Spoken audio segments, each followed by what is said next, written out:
A car horn can malfunction due to a blown fuse, a damaged horn, or a faulty clock spring. To address these issues, the first step is to replace the blown fuse. This involves locating the car's fuse box, consulting the owner's manual to identify the correct fuse, and using tweezers or needle nose pliers to remove it.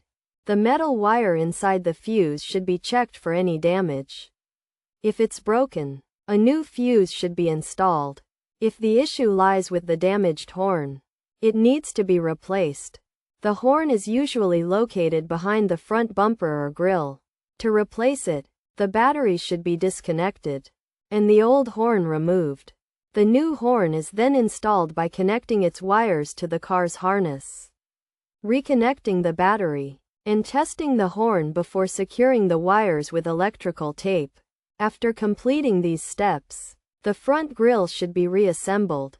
In cases where the clock spring is faulty, replacement is necessary, but this process requires caution as it involves working near the airbag. A faulty clock spring can be diagnosed by moving the steering wheel around while blowing the horn. If it works in one position but not others, the clock spring needs to be replaced.